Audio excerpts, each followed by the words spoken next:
almost $2 million from him. And I signed all the papers, and I paid him every nickel back.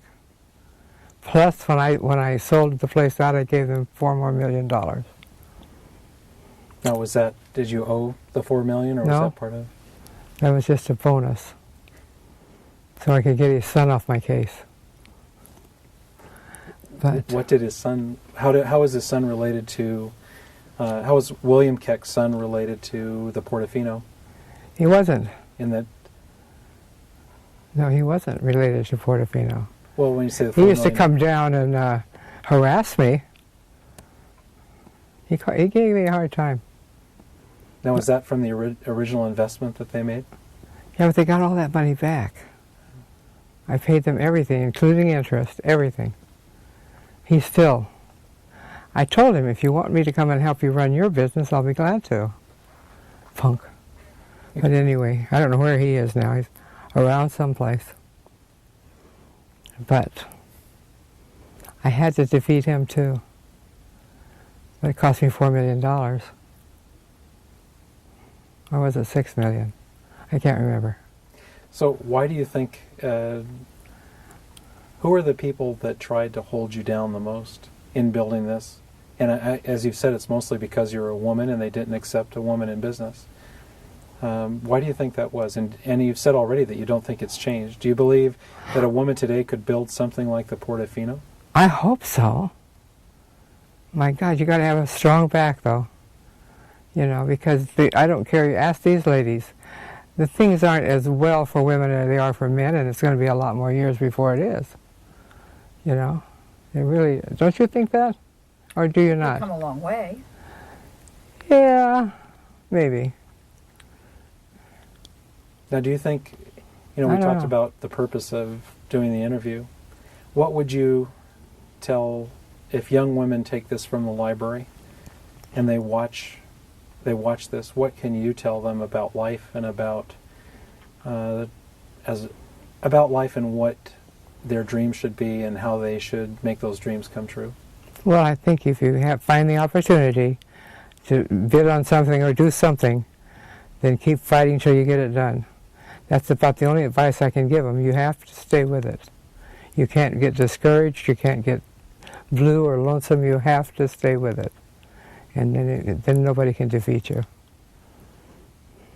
If you had to build the Portofino today, yeah, do you think that it could be done? Or would it... we've heard from some people that there was a time when business could be done on a handshake. Yeah, but it isn't anymore. And it isn't anymore, and that today you can't, you could not build it because of restrictions. Do you still... I don't think that's so. So what do you believe would be the case? I think you can build it again. I really do. There was nothing wrong with it. There really wasn't. Mm-hmm. No, they just got to stick with it and be determined that they can make it. Now, what do you think is in the future for Redondo Beach? I know you don't live here anymore, but do you follow the things that happen here? All the time, yeah. And how do you see it today? It's colder. It's not as friendly. And most of the people that are here now, this room excepted, don't know anything about Redondo. Or they don't seem to. Now, are there any events in history when you were here in Redondo that stand out to you? I mean, in 1962, when you were, shortly after 1962, John F. Kennedy was assassinated on November 22nd, 1963. How did that have an effect on Redondo Beach, or what do you remember about its effect? Well, I remember I was downtown, and I came driving back to Portofino, and we were being picketed then. So I went up to the guy on the gate and told him, I said, you might as well close up and go home. The president just got shot. And he called me a liar and every other thing. I said, well, I'm just trying to tell you. And that was it. But. And did they ever leave? Yeah, they eventually left. Now, was that the plumbers union? at the time? Or? No, that was the AFL CIO and the Teamsters union. They were having an inter-department struggle. Mm-hmm. And why were they picketing the Portofiino at the time? Secondary boycott. To strike by another union? Mm-hmm. And was that the plumbers union? Yep. Now, why did the plumbers strike on Portofiino at the time?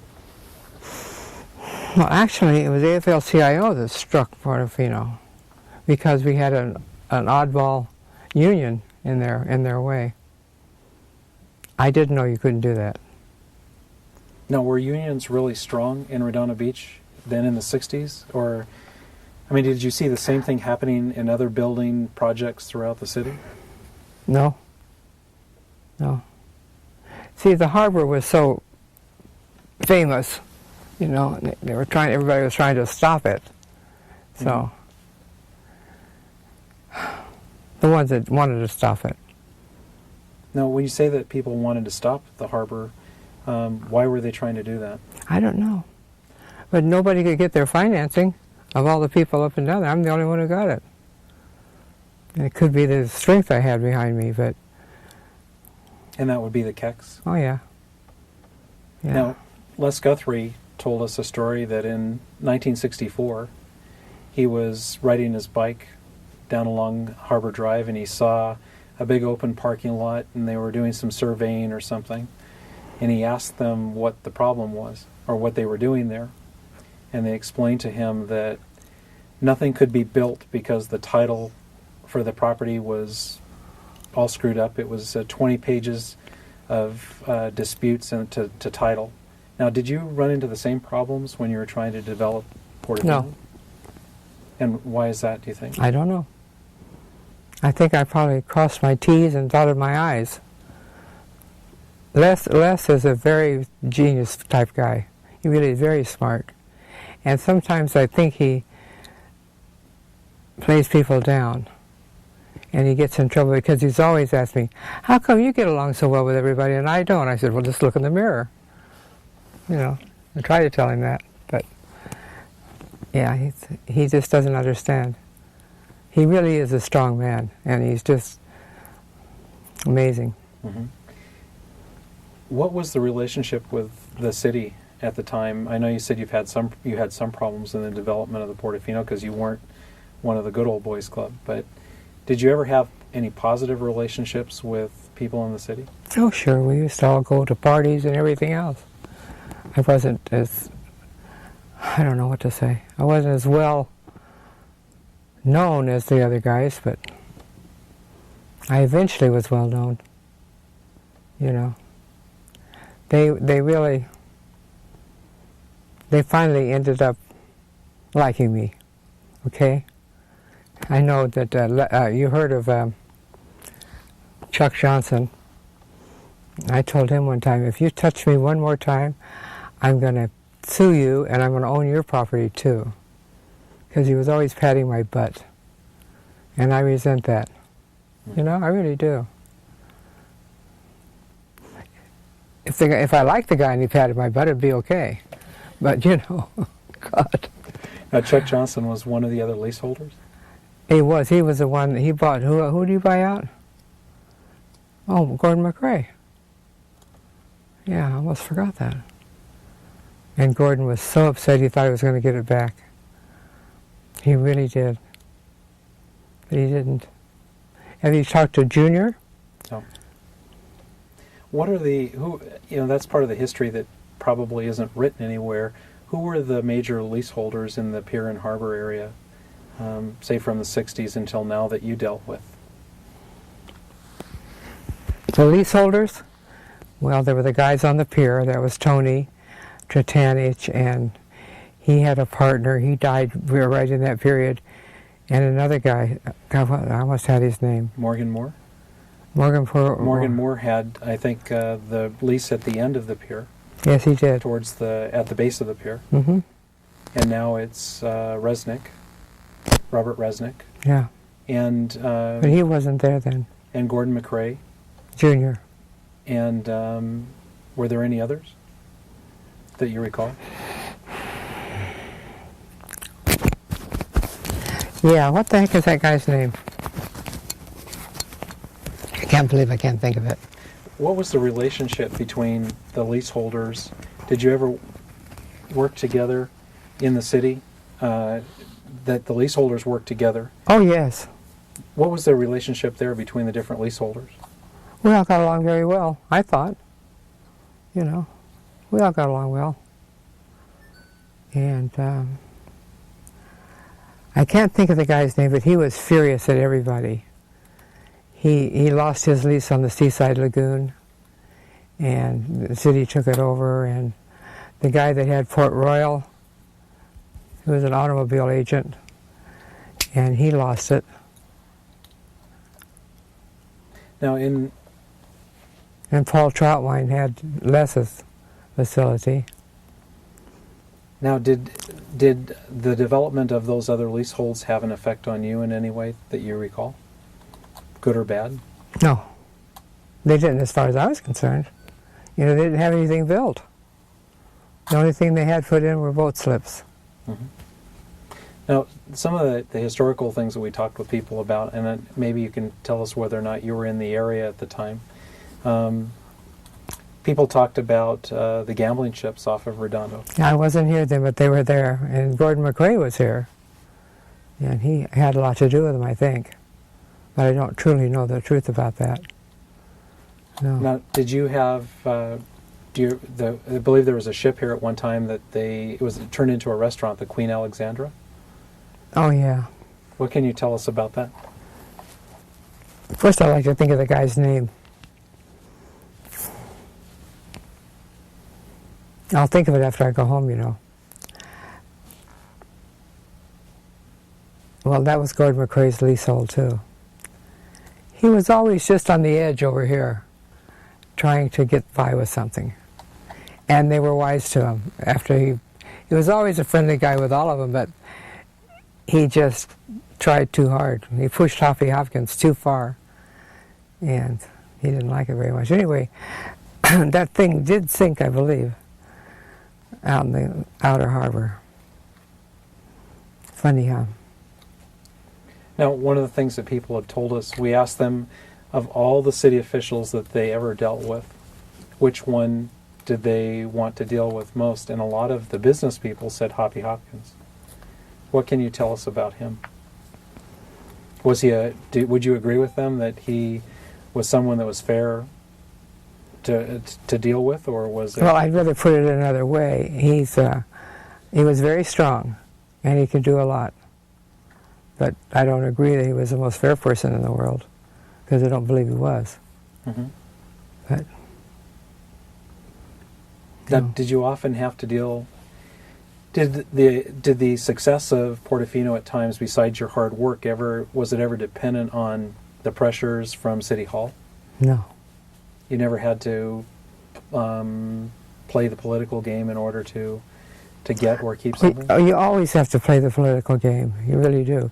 I didn't know that in the beginning, but I know you had to. And so we played the game. You know. I had to make friends out of them. I didn't want to make enemies out of them. So you make friends. Now, besides the Portofüno, did you ever have any other business interests in Redondo Beach that you were partners in or that you ran? No, not in Redondo. No. And from the Portofüno, did you develop other interests outside of Redondo? No, I started a bank in Redondo. Which bank was that? Bay Cities National Bank. Oh. I didn't start it alone. We all had a part of it. I mean, there were 11 of us. And what prompted you to start Bay Cities National? Something to do. Now, I know there's at least one branch here in Redondo Beach between Avenue E and F on Pacific Coast Highway. Yes. I think there's one in San Pedro. There is one in San Pedro. I'm no longer involved with it. Yeah, there's one in San Pedro. There's one on Catalina Avenue. And there's another one someplace. I forget where it is. Oh, I think it's in Palos Verdes. So what motivated the 11 of you to build a bank? Was there something in particular? I mean, they had Bank of America, a couple of savings and loans. Well, we, like all people, think we can do it better, you know. If you don't think that, why are you starting it? But we got in a lot of fights, all of us. I was vice chairman, and that doesn't mean I was in charge of vice. But he was, our president was always there because he didn't want me to take over. Who are some of the people involved in Bay Cities National Bank? Hang on a minute, I'm thinking. George, what the heck's his last name? You can't forget that, Mary. Ron Day for the mortuaries. George Schneider was his name.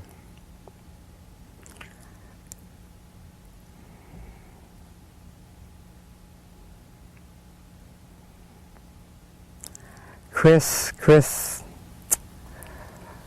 oh God. Anyway, he's a Greek that lives in Palasport. That's all I can help you with. He's a great guy, though. And then there were a few others. When you think back... That Green was another one. When you think back, I asked Les Guthrie about who were the people in government and private business that he admired the most. Mm-hmm. Who would be on your list in terms of that you looked at them as good business persons, good leadership, someone that was a pleasure to deal with? Who would they be in Redondo Beach? I'm thinking.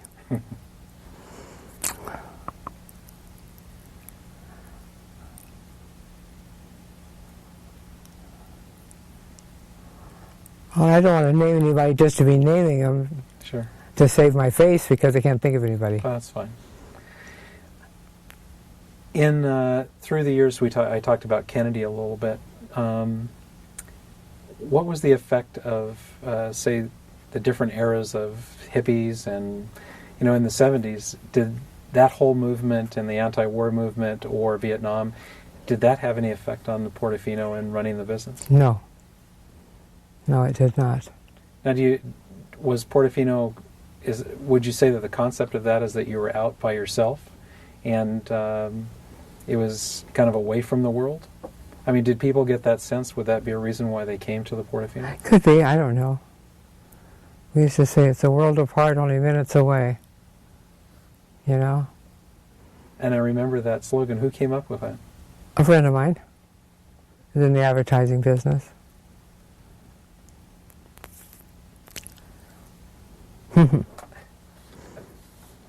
Is there anybody that you would say helped you with the Portofino through the years?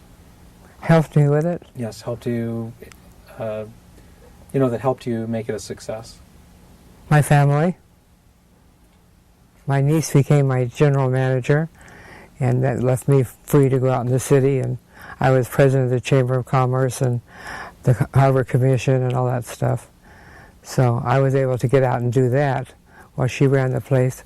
And I had wonderful, loyal employees. There were 112 employees there, and they were, honest to God, it wasn't the money, because I didn't pay them that well. But they were really good people. What did you do? That just doesn't happen without something being done by you. What did you do that you think made them loyal? What were the types of things as a business person that made the employees loyal? I don't know, but all I know is every Christmas, I'll give you a silly, corny example. I picked and wrapped every present for each employee, picking something I thought that they would like. And they used to watch me in this room. I was going to say ass deep in paper, but I don't want to say that. So, erase that, will you? And so they liked that, and just I was always very nice to them. They worked very hard for me. Now, I read something in the pre-interview that you used to hold parties for your employees. Oh yeah, true. What types of parties did you have and where? Why am I looking at you? I threw parties at the Seaside Lagoon for them. We'd have all sorts of games and do all sorts of things. We cooked everything. We did that 5 or 6 times. And just different things like that.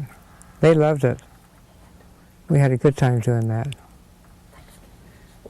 What do you think was, looking at Redondo Beach, what's its greatest strength? What the what? What's the greatest strength of Redondo Beach that you think makes it a good city? I'd have to say the individuals that live here, that know all about it, and all you guys. Mm-hmm. And what has made it the worst city? I don't think you can ever call Redondo the worst city. Except for the Edison plant, you might get rid of that. But now, did you ever have any other plans besides, you talked about doing the 20-story building if you had been able.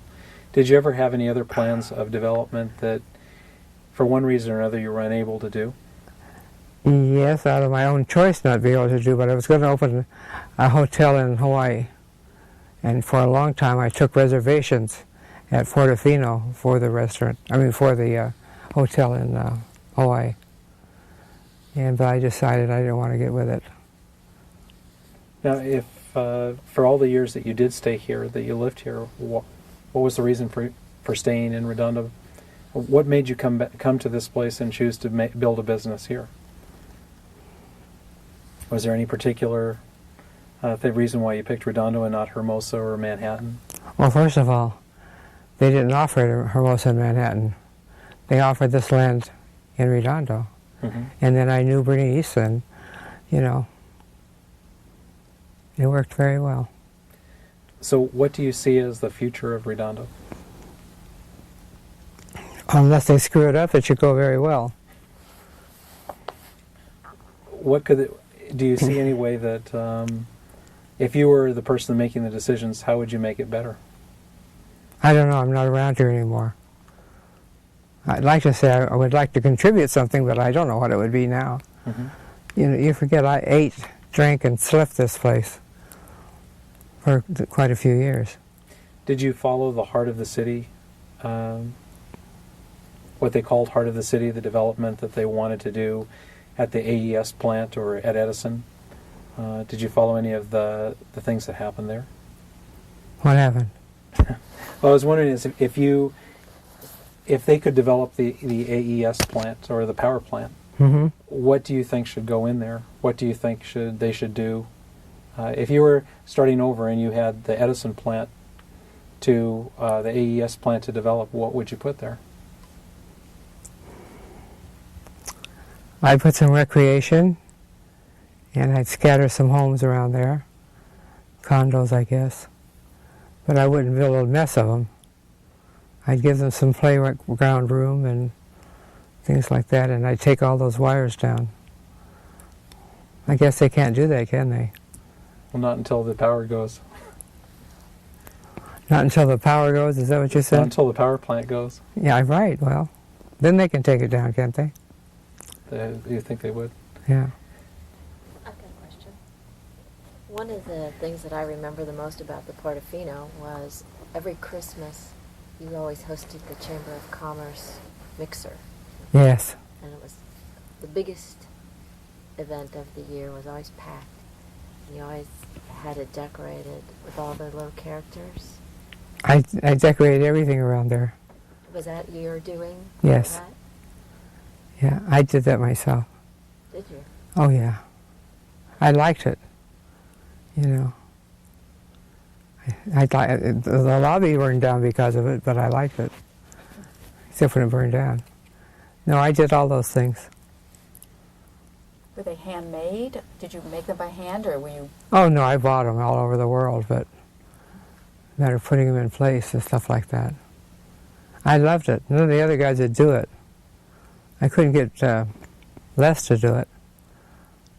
He wouldn't do it. No, I know. We haven't heard much about, we've been looking for someone to tell us a little bit about the Chamber of Commerce and how it came about.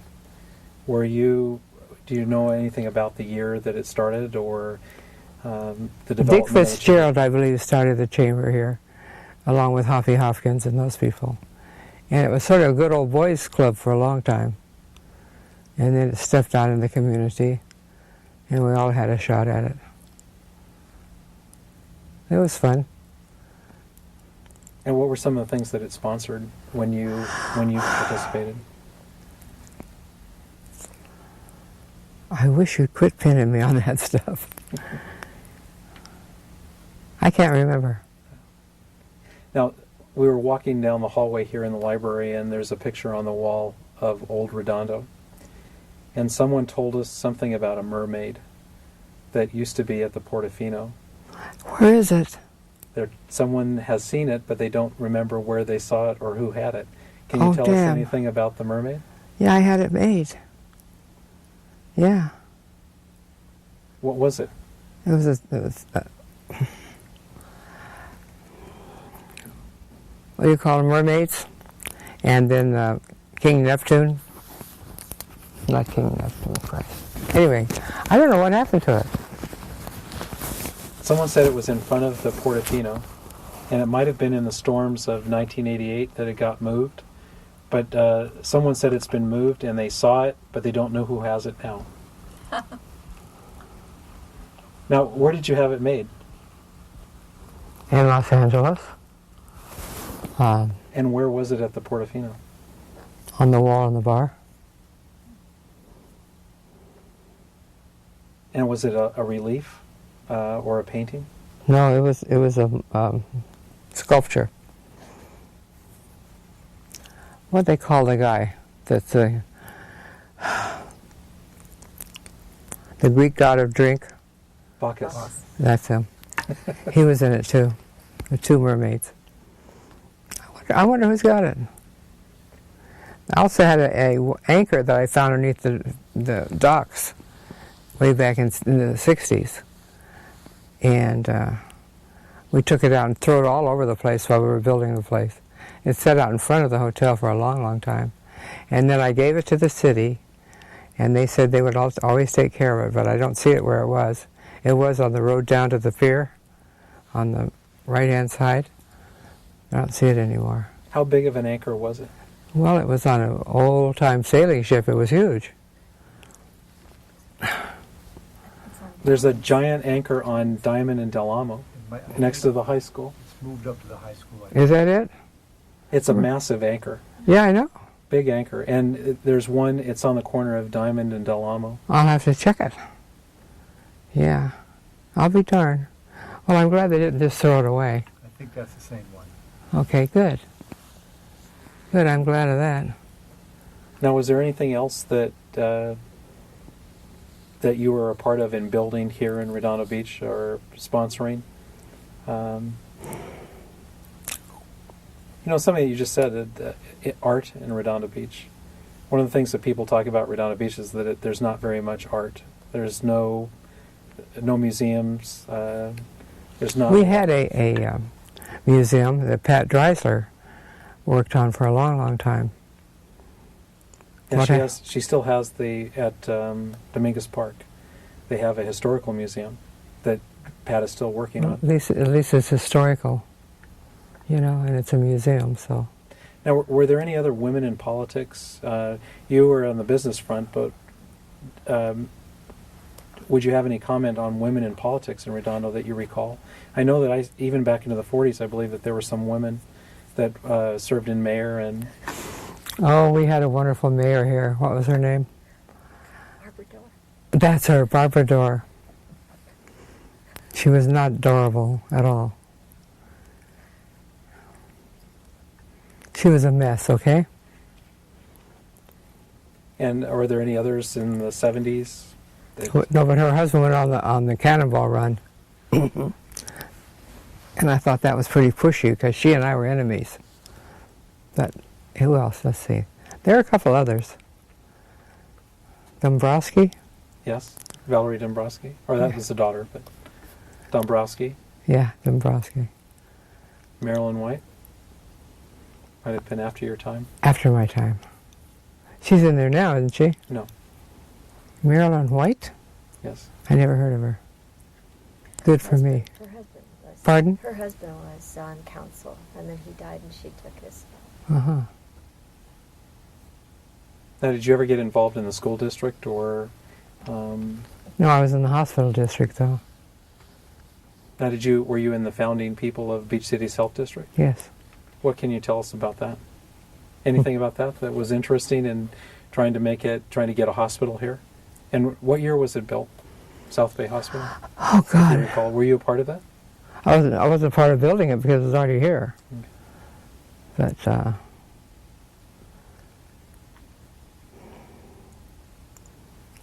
what was the councilman's name? For the No. hospital?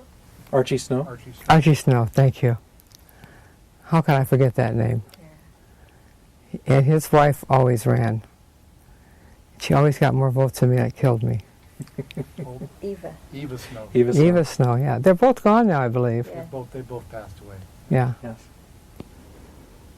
And they were tough. Both of those guys were tough. Boy, they knew what they wanted and they wanted it, didn't they? Yeah. And let's see who else. I can't think of many more than that. So here's an odd question. What was the relationship with the police department through the years at the hotel? They were wonderful, always. And I'm not lying. They were wonderful.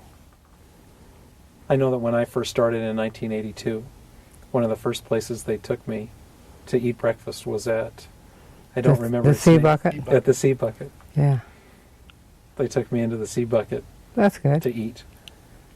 I started out with a very fancy restaurant, and the waiters wore tux and all that, and it was too fancy for the neighborhood.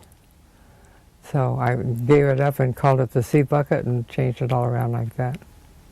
What was the name of the restaurant before it was the Sea Bucket? Portoфино. Portoфино Lounge. Now, have you seen a change? One of the things people have said is that Redondo Beach has changed significantly in terms of the people that are here. Do you think that that's the case? Well, I think we addressed that a little while ago, didn't we? I don't know that's changed much. The people seem to be strong that are here, and I hope they get stronger. But Well, I would wonder if it would support a restaurant, a restaurant with tuxes, no, if it would support it today. I don't think so. No, it's a more casual style here. See, I was trying to really knock their socks off, and it was the wrong thing to do. So, it cost me a couple of bucks, but I learned a lesson. Do you You think know? that part of that is the whole beach atmosphere that I think so. you can go, I often say you have to dress up to go to a particular restaurant, and the attitude is, hey, they wear shorts, Right, no matter what the restaurant or how nice it is. right. You know who is guilty of he always went to restaurants that were fancy, and Steve Shoemaker. And they wouldn't let anybody else in these damn restaurants he went to, but they always let him in with his shorts on. Isn't that funny? He was a big tipper, I think. Makes a difference, you know. Mm-hmm. Are there any, do you think who are the power people around in the 60s that really could make or break you when you were building the Portoфино? I don't think anybody could have made or break me. I don't think so. How could they? So it was based on your will that you were able to. Now, we've often heard that you're the person that's responsible for the Portoфино and no one else. Would you say that that's absolutely true? Yes. I shouldn't say that, but I did. Is there anything that you'd like to add that we haven't talked about? I can't think of anything. Could you tell us why you left the Portoфино? What happened towards the end? Okay, I had a storm, okay? And the rocks were filled, the south parking lot were filled with rocks. I came back from Acapulco along with my niece, who was my manager, and her mother died the same day. And we had to run down to Ramona and run back to Portoфино. And it just got to be too much. I couldn't handle it any longer. I wanted out. And so the people that bought it from me swore I knew it was coming, the next storm, but I didn't. He never tells me anything, that guy. So No. you sold it in probably 1987 or 1988. I closed it the last day of '86, and I got paid off just at the end of '87, and that storm hit in '88 in January. I'd have never been paid if I hadn't got it before it fell down. You know, I don't think I would have. So I got lucky. Now, did you come back and look at the damage? Yes. Can you describe what you saw of the types of damage that happened in that storm in '88? Well, you know, I saw so many storms, but this one was horrid. I went on the outside in a rowboat, not a rowboat, a speedboat, and all the toilets and everything are hanging down. There's no front on the building. In fact, it was horrid. It was just horrid. And I used to tell the city council that one of these days we're going to have a storm and it's going to knock the south end of the building down. And it did. And they wonder why I don't want to talk to them. You know, it really did. They just was wrong. And they spent a lot of foolish money filling in potholes with cement and stuff. That didn't do the job. It had to be done the way they did it. To raise the break wall? And then to put the cement splash barrier in front of the whole Yeah. thing? Mm-hmm. But I couldn't get him to do anything like that when I was there. Oh, Mayor, don't be silly. It's going to happen one of these days. Oh, no, it's not. I was there long enough to know it was going to happen. You know, but they That particular night that the storm did hit, it actually picked up sailboats and boats right through the building. right through the building and into the harbor on the other side, Right. and stacked them on top of each other in the corner, in the And southwest corner of the marina. I know that. And my general manager in the restaurant was standing in the south parking lot and got knocked under the docks. And she thought she was going to get sympathy from me. I said, oh no, anybody who's standing in that lot with those rocks coming at you is crazy. I have no sympathy for you. And she didn't get hurt, thank God, but, you know, how can you be that dumb? I'd have been way up on the street. Did you build the on the south side of the parking lots? There is a convention center. No, they tell that. So that was after you left. Now, did you ever have a concept to do anything with that property there? Yeah, I originally started saving it for a high-rise. And then when I couldn't grow a high-rise, I just never did anything to it. So that's where the high-rise would have been, Mm. on that side. Yep. It would have been nice, too. I had a dance floor on the top, you know, just all sorts of things. Now, was the high-rise going to be apartment or condominium living, or was it going to be a hotel Hotels. with you're saying a restaurant on top? No, that was just going to be a bar in my apartment.